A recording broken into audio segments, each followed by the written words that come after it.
it's a great day and I welcome you to the African News. We are broadcasting from Canada. I am Sandra Asante. Headlines. Ethiopia postpones elections in 2 states. Zimbabwe sues police boss and minister over assault. Kenya lifts ban on Somalia flight and Macron to reduce French military presence in the Sahel. Details of these stories coming up after the break.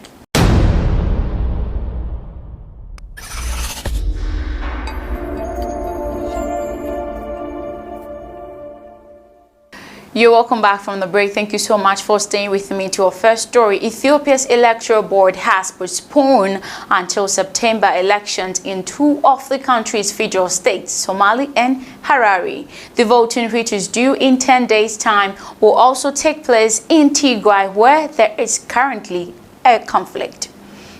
The authorities said irregularities and problem with the printing of ballot papers were behind the delay. For some constituencies, the elections will be done in second round of 6 September. The Reuters news agency quoted Bertukan Medeska, the chairwoman of the National Electoral Board, as saying, "No date has been set for elections in Tigray region, but the poll was initially to be held in August last year, but was postponed because of the COVID-19 pandemic.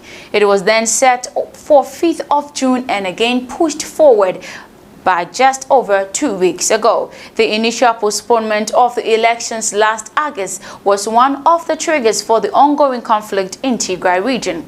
About 37.4 million registered voters out of the population of over 100 million are eligible to vote in the national and parliamentary polls. We move to our next story, and a 63-year-old Zimbabwean woman is suing the police boss and human affairs minister for alleged assault against her by officers who were enforcing lockdown rules. Lydia Champa Palata, who lived in Nkulamana, Bulawayo, said police officers assaulted her with a truncheon as she was queuing to buy maize meal. She is seeking $3 million, which is 2 million euros, in compensation for injuries she sustained and treatment she received after the incident. Ms. Champa Palata has listed police boss Godwin Mantaga and the minister Kazembe among the respondents. She also singled out an officer who said she told her she had no rights during the incident. None of the respondents have commented about the court case. Zimbabwean police have in the past been accused of brutality against the public. Kenya has lifted a ban on direct flights to and fro from Somalia barely a month after announcing a suspension of the air travel between 2 countries. Kenya's Foreign Affairs Ministry says it hopes the move will lead to full normalization of diplomatic ties. However, the ministry said that all existing travel protocols will be applicable with travelers requiring a negative COVID-19 certificate. Somalia has welcomed Kenya's decision to reopen its airspace. This move could have paved a way for normalization of the bilateral relations, said Somali President spokesperson Mohamed Ibrahim Walimu on Twitter.